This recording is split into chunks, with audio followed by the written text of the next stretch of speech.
afternoon and welcome to the World News Review on Independent Television Abuja. I am Kiro Oguli.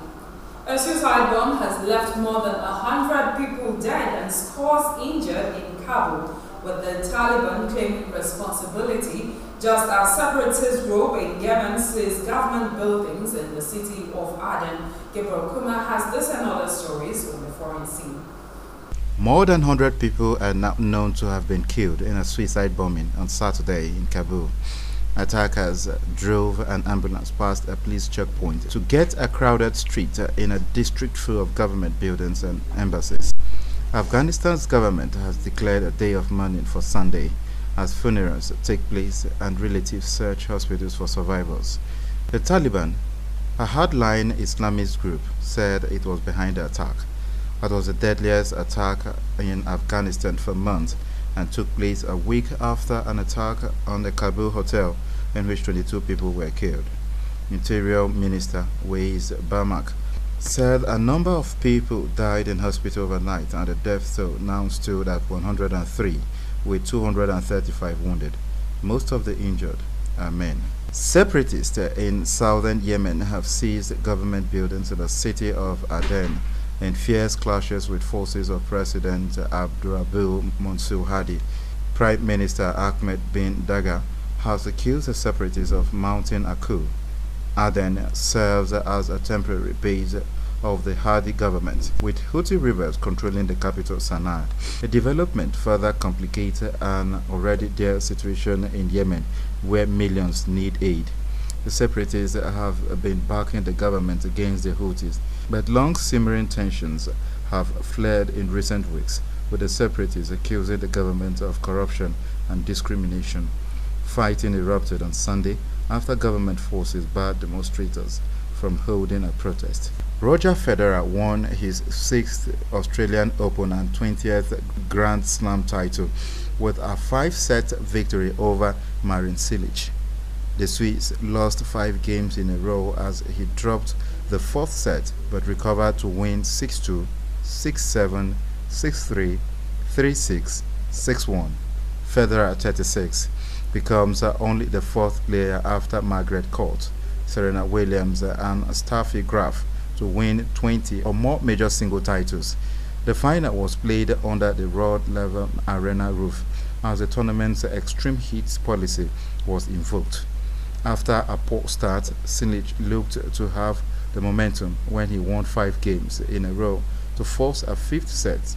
But Federer clung on to his serve at the start of the decider and got the key break in the following games.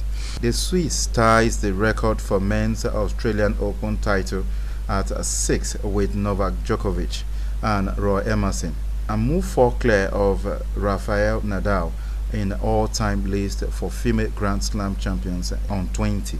4 people have been killed and thousands left homeless as fire swept through a canyon slum in the Langata area of the capital, Nairobi. Just as there seemed to be no end in sight for the Yemen violence, the clashes broke out between government forces and southern separatists in Yemen's coastal city of Aden. Let's join Charity Tampo for more. Thousands of people have reportedly been left homeless after fire swept through a Kenyan slum on Sunday evening, killing at least 4. Residents used sewage water in a desperate attempt to douse the flames, which had engulfed their homes in the Langata area of the capital, Nairobi. The Member of Parliament for the area, Ningzon Kori, said fire engines which turned up to help did not have enough water. The fire was finally out by 3:00 GMT on Monday. Police have begun an investigation into the blaze, which began at 20:00 local time on Sunday and continued for 10 hours. It is feared as they comb through the wreckage of the homes, more bodies may be found. Yemen Health Ministry said at least 12 people were killed and more than 130 wounded in clashes between government forces and southern separatists in Yemen's coastal city of Aden. The violence broke out after separatist forces loyal to the Southern Transitional Council (STC) reportedly seized the government headquarters in Aden on Sunday. The separatists are backed by the United Arab Emirates, a key partner in the Saudi-led coalition supporting Yemen's government in its war since 2015 against the country's Houthi rebels. Meanwhile, the international aid organization Oxfam said the violence forced it to shut down its offices in Aden and the city of Taiz. Militants have killed at least 11 soldiers in an attack on army posts in Kabul, the fourth major assault in a surge of violence in just over a week. 16 other soldiers were injured in the raid near the main military academy in the west of the Afghan capital. 4 militants were killed. A defense ministry spokesman told reporters a fifth was arrested. Islamic State militants claimed the assault. Taliban and IS attacks have soared this month, leaving scores dead. On Saturday, an ambulance packed with explosives killed more than 100 people in the Chicken Street shopping area. The Taliban claimed the attack, the deadliest in months.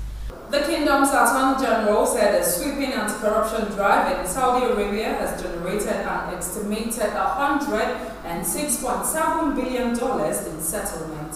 Sheikh Saud Al-Majab said 56 of the 381 people called in for questioning since 4 November remain in custody.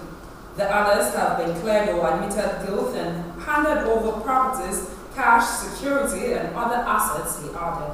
Sheikh Majab did not name any of those involved, but they reportedly included princes, ministers, and businessmen. In recent days, the billionaire investor Prince Al-Walid bin Talal and Al-Walid Al-Ibrahim, owner of the Arab satellite television network NBC, were released from detention at the Ritz-Carlton Hotel in Riyadh diplomatic quarter.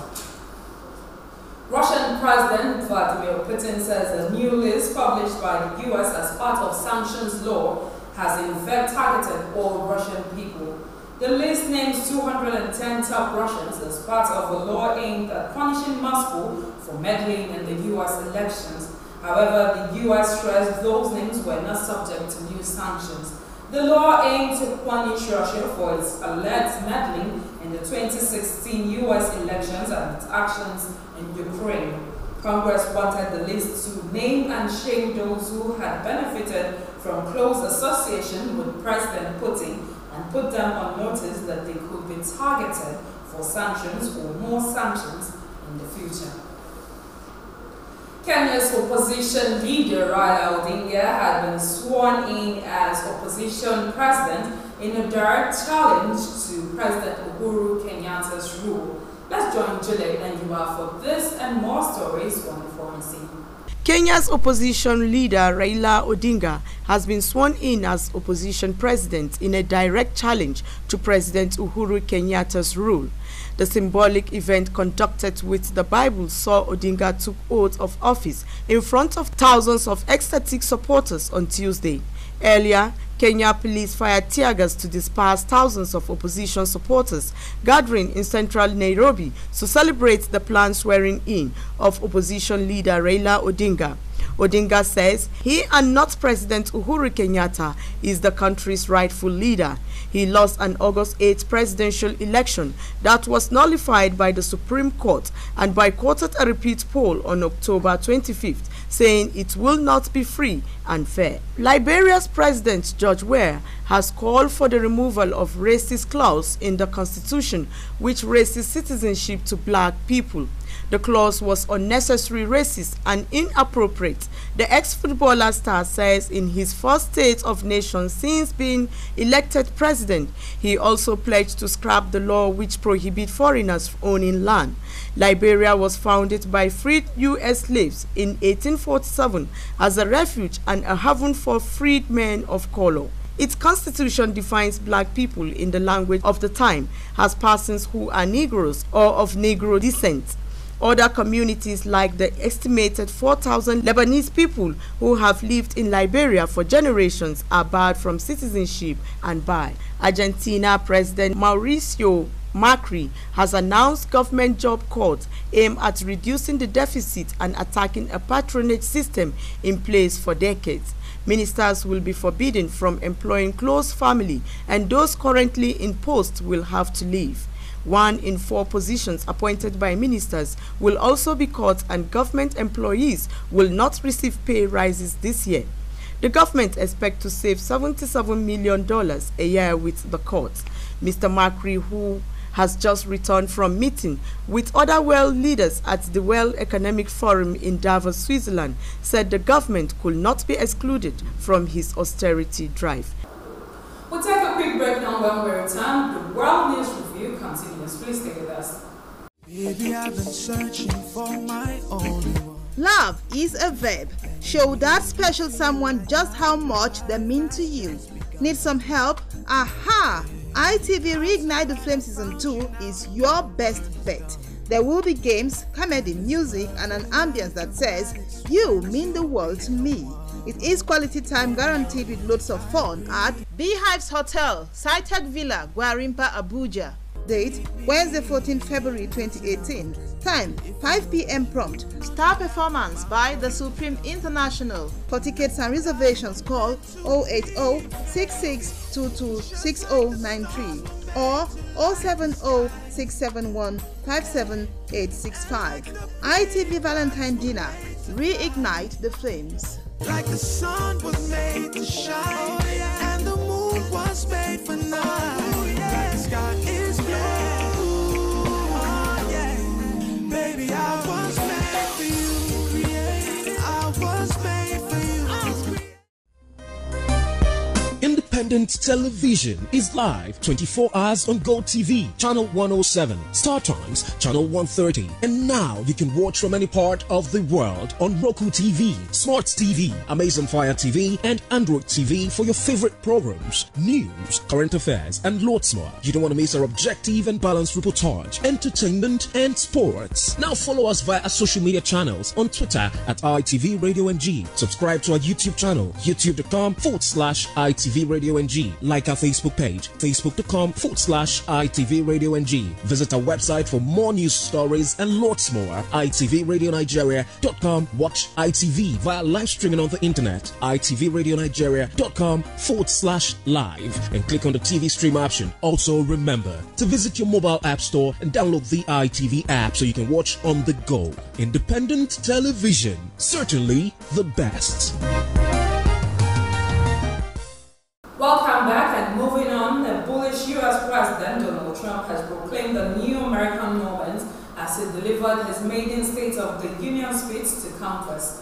In a prime-time address, the Republican leader said he was extending an open hand to Democrats to work together. Mr. Trump also said he was ordering Guantanamo Bay to be kept open, reversing an Obama-era directive to close the controversial detention camp.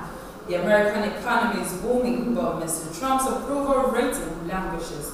In an upbeat message a world away from his apocalyptic American carnage inaugural speech of just a year ago, Mr. Trump also said his administration was building a safe, strong, and proud America. President Hage Geingob of Namibia has suspended foreign travels of all ministers, deputy ministers, and public office bearers with immediate effect. For this and more stories on the foreign scene, let's join Biru Odu. President Hage Geingob of Namibia has suspended foreign travels of all ministers, deputy ministers, and political office bearers with immediate effect. The measure, which will remain in effect till February, is in line with Geingob's call to rein in official travel expenses. On January 25th, Geingob attended the 30th ordinary session of the African Union in Addis Ababa, Ethiopia, with just 2 ministers. According to our statement, since assuming office 3 years ago, Geingob has been leading by example in controlling travel expenses, taking critical visits only with a small delegation. A coalition of Egyptian opposition groups have called for an election boycott, calling the vote an absurdity bordering on madness, after all serious candidates were either arrested or subjected to a campaign of intimidation. In a joint statement, 8 Egyptian opposition parties and 150 pro-democracy public figures urged Egyptians to stay away from the March polls in protest, accusing the government of President Abdel Fattah al-Sisi of preventing any fair competition. Hamdin Sabahi, Sisi's only rival in the 2014 presidential elections, launched the campaign under the slogan, "Stay at Home." He called on political parties to unite against what he called Sisi's brutal tyranny of power. Sisi, a former general who came to power in a 2013 coup against his democratically elected predecessor, Mohamed Morsi, is all but certain to win the March election in a landslide. Kenya's Interior Minister Fred Matiang'i says that Tuesday's shutdown of the main TV stations in the country will continue as authorities investigate certain people. The 3 main TV stations were shut down after they refused to obey a government order not to cover Tuesday's swearing-in of opposition leader Raila Odinga, where he declared himself the people's president. A local journalist tweets that Mr. Matiang'i had said that the switch-off was done after the state got information that there was a planned massacre. Prosecutors in the Sunni-ruled Gulf Kingdom have said a Bahraini court has sentenced 2 Shia Muslims to death and jailed 56 others on charges of terrorism. The Supreme Criminal Court also stripped 47 of the defendants of their Bahraini citizenship at Wednesday's mass trial, accusing them of forming a terrorist group to carry out murders and attacks against police officers. According to the public prosecution, some of the defendants were also charged with training to use weapons and possessing bombs. Of the 60 Bahrainis who were prosecuted at the closed-door hearing, 19 were sentenced to life in prison, 17 were given 15 years, 9 were handed 10 years, and 11 were given 5 years. Only 2 were acquitted, it said. Responding to the ruling, Saeed Ahmed Al-Wadi, Director of Advocacy at the Bahraini Institute of Rights and Democracy, called it a travesty of justice. Prime Minister Theresa May has warned that European citizens arriving in Britain after Brexit in 2018 may lose some rights, setting up a clash with the EU over their treatment during any transition period. Curbing immigration was a key reason why Britons voted to leave the EU in 2016 following a large influx of EU citizens, especially from poorer countries in Eastern Europe. The European Union had offered Britain a status quo transition until the end of 2020 after Brexit. The bloc wants its 3 million citizens to remain eligible for all the same rights until the end of that period. May has suggested EU citizens coming to Britain after March next year will be treated differently. Kenya's court has suspended the government shutdown of 3 of the largest private television stations. Let's join Oluwatoyin Yusuf for details of this and other stories on the foreign scene. Kenya's High Court has suspended government shutdown of 3 of the country's largest private TV channels. KTN, NTV and Citizens TV were taken off the air over plans to broadcast opposition leader Raila Odinga's unofficial inauguration on Tuesday. The court has suspended the ban for 14 days while the case is heard. Currently, the stations remain off air and there is no sign the government will comply with the ruling. Mr. Odinga lost last year's election and his swearing-in was widely seen as a publicity stunt, but the authorities said it was an act of treason. The High Court also ordered the state not to interfere with the operation of KTN, NTV and Citizens TV pending a full hearing. The channels were taken off air on Tuesday morning ahead of the swearing-in ceremony. Meanwhile, Poland's Senate has approved a controversial bill making it illegal to accuse the Polish nation or state of complicity in the Nazi Holocaust. The bill amendment, which sets fines or a maximum 3-year jail term as punishment, must be signed off by the president before entering into law. President Andrzej Duda says Poland has the right to defend historical truth, but it has outraged Israeli MPs who are now seeking to strengthen their own Holocaust denial laws. The U.S. House Intelligence Committee top Democrat has accused Republicans of tampering with a memo about claims of FBI surveillance at the 2016 election. Adam Schiff said Republicans had changed the text after it was voted on. The secret document was passed by the Republican-dominated committee but needs approval from President Donald Trump to be made public. It is believed to accuse the FBI of abusing its surveillance powers to target the Trump campaign. The 4-page document was compiled by staffers of House Intelligence Committee head Davin Nunes, a member of Mr. Trump's Republican Party. Concerns about its content were raised by the FBI itself, which complained of material omissions or facts that fundamentally impact the memo's accuracy. Democrats fear the document may be an attempt to discredit the inquiry into Trump's campaign links to Russia, which is being led by Special Counsel Robert Mueller. And for Foreign News Friday, our correspondent is standing by. Kenyan police have arrested a member of the opposition who played a key role in the mock inauguration of Raila Odinga on Tuesday. Miguna was seized after a down raid at his home in the Kenyan capital of Nairobi. Police used explosives to blast open his door before leading Mr. Miguna away. On Thursday, he had taunted police, telling them he had signed Mr. Odinga's oath and so they should come and arrest him. He also told his supporters to burn pictures of Kenya's President Uhuru Kenyatta. Mr. Miguna's arrest came 2 days after police detained TG Kajwan, a lawyer and politician who also attended the mock swearing-in. Some 955 gold miners were rescued on Friday morning after being trapped underground for more than 24 hours following a power cut. They resurfaced unharmed, but some were suffering from dehydration and blood pressure issues. They had been stuck a kilometer underground at the Sminty Stillwater Beatrix mine in Wilcombe for 2 nights and were finally rescued when the power returned to the mine. Severe storm on Wednesday had knocked down the power lines in the area, causing an outage at all 3 shifts at the mine. Unions are now demanding answers.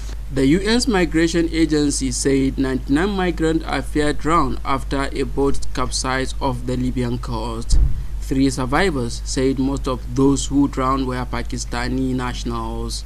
Libya has for years been a major transit route for migrants trying to reach southern Europe by sea. But last year the EU reached a controversial deal to provide help to the Libyan Coast Guard in order to stop the flow of boats carrying migrants and refugees to Italy. AIDS agency and the UN accused European government of tapping an inhuman approach. The International Organization for Migration IOM in a statement said 10 bodies are reported to have been washed up in Libyan shores. Egyptian police have uncovered a criminal human organ trafficking syndicate specializing in the trade of kidney transplant in Cairo, local media report Friday. The members of the gang, which include doctors and several mediators, were looking for people who were ready to sell their kidney for 25,000 Egyptian pounds. The police also said that after certain tests and medical examination, some unsuspecting Egyptians have their organs removed by surgeons. According to a media outlet, the donors were given 5,000 Egyptian pounds before the surgical process. However, they could receive the rest of money only after they found yet another person ready to sell a kidney. And that has been the size of our package. Many thanks for staying with us, and Nkiru Okuli, do enjoy the rest of the day.